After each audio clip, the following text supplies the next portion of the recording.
Angel Reese is not an impact player.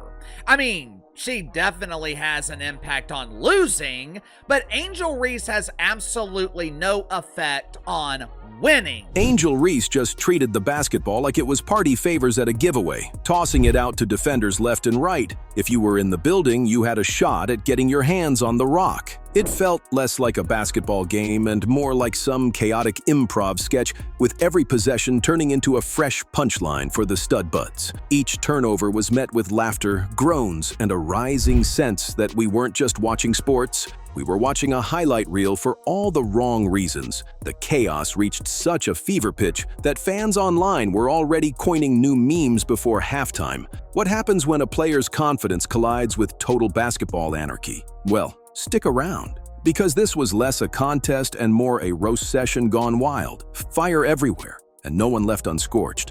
If you don't believe me, go ask Teresa Weatherspoon, or ask her current head coach Tyler Marsh, who will soon be joining Teresa in the food stamp line, hoping to get enough Ethiopian breadcrumbs to make it through the winter. Believe it or not, Angel Reese found herself just a single turnover away from a stat line you hope your agent never sees. That's right, 9 turnovers, just one more, and she could have had herself a triple-double of the ugliest variety, the kind you hope never shows up on ESPN's ticker. This wasn't some unfortunate night where things didn't go her way. This was comedy gold for her critics and nightmare fuel for her coach. Every time she touched the ball, defenders perked up, ready for a gift-wrapped fast break. She was basically running a charitable organization for the other team. You want a free bucket? Here you go. Compliments of Angel. You almost felt bad for her, until you remembered these are professionals and not middle schoolers learning how to dribble. This is from last night's game.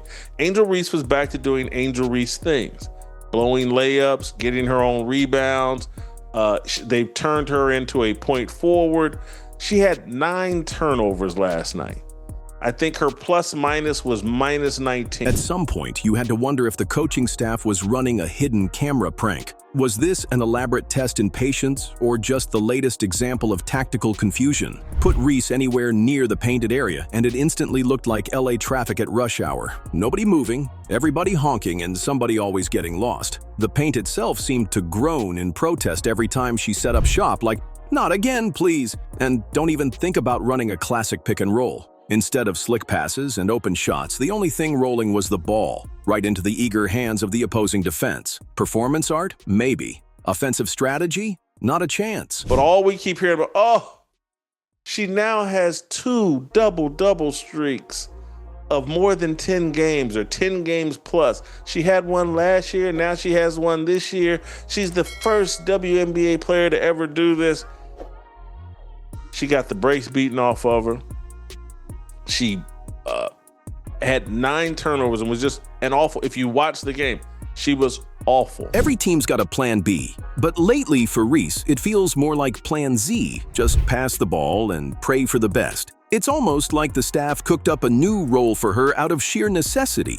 Call her facilitator, but in practice, it's more like get rid of it before disaster strikes. When she tries to score, it's bricks. When she tries to handle the ball, it's like her hands are coated in butter. And on the rare occasion she does make a move, it's usually the travel seen around the world or a wild flail toward nowhere. It's gotten so out of hand you'd swear she's playing a different sport, like she's auditioning for a best of basketball bloopers DVD. Every once in a while, there will be a role player who presents themselves as a superstar.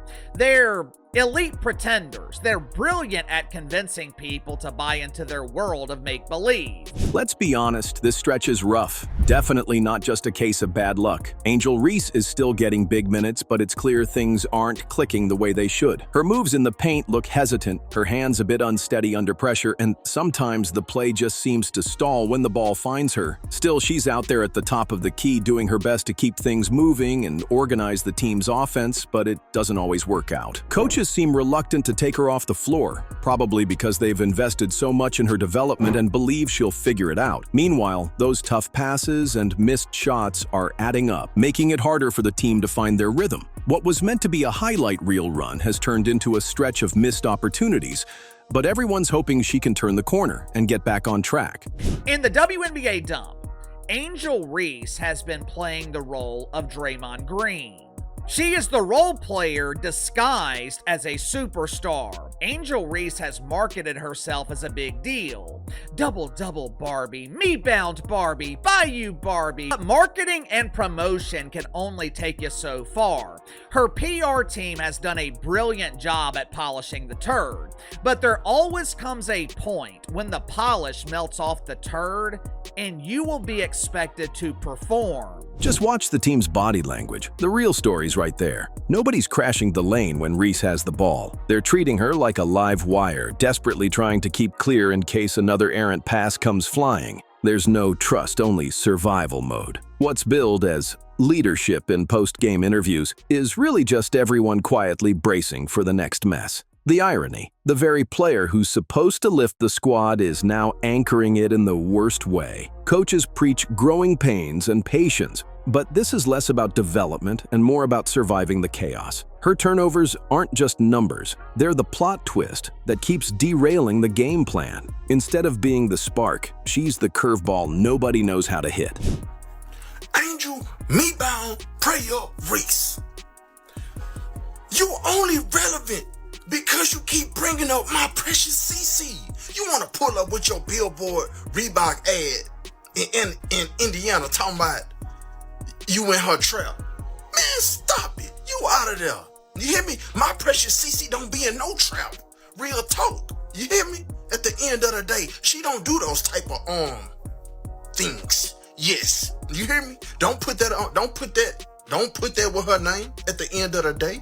If you be in a trap, that's your business. You hear me? Whatever the case may be, that ain't nothing to be proud of. It's become a running joke for opposing teams. Give Reese the ball and get ready for the fireworks, just not the good kind. You can see defenders licking their chops, practically begging her to start a play so they can feast on the chaos. On offense, the ball in her hands is a coin toss. On defense, her transition hustle is about as effective as running through quicksand. The body language is obvious, frustration bubbling up, hustle that's more show than substance, and a sideline that's doing its best to hold back the eye rolls. The coaches? Deep down, they know what's happening. This isn't development, it's smoke and mirrors, keeping her on the court for the sake of narrative, hoping nobody's actually counting the turnovers. The highlight reels get edited to hide the worst, but nobody can erase what's really happening. But 2 million people did watch this year, and that's a dramatic improvement for anything they've seen before Caitlin Clark.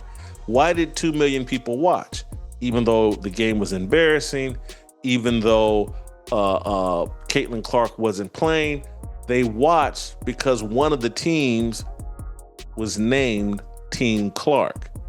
Caitlin Clark was the captain of the team. So just her being a captain of the team, just her getting introduced before the game, just her sitting on the sidelines is the reason why 2 million people watch that game. This whole saga has become a masterclass in narrative spin.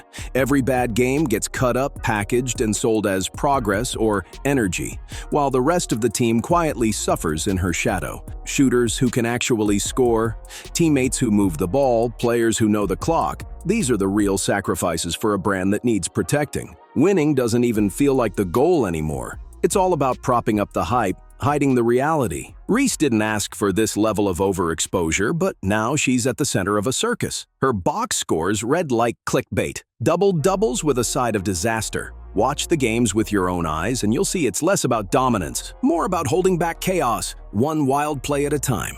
You can barely dribble, you miss layups on purpose, and they record them as me-bounds. Rebounds. You be stat padding. You don't elevate your players. You went to a stacked LSU team. You hear me? My precious CC owns you. You want to know the record? She is 5-2 against you. You beat her in college one time. That championship. But what happened to the year after that? She sent you home. You hear me? And wave to your coach. Dig a little deeper, and those big rebounding numbers tell a different story. Half the time, Reese is collecting boards off her own missed shots, racking up what should be called self-service stats. It's cleanup duty disguised as hustle, grabbing what falls at her feet after another wild attempt. And those points she puts up? Usually the result of teammates force-feeding her the ball, desperate to justify the game plan. It's like watching someone try to fit a square peg in a round hoop, repeatedly, and with growing panic. Defenders can't believe their luck. Each errant pass, each forced shot, is another opportunity gift-wrapped by Reese herself. Her optimism with every attempt is almost childlike, but for the rest of the league, it's a windfall. Through nearly 2 seasons in the WNBA, the only thing Angel Reese has proven is she can't win games. Angel Reese is not an impact player. She's not someone you can rely on to carry a team to a championship.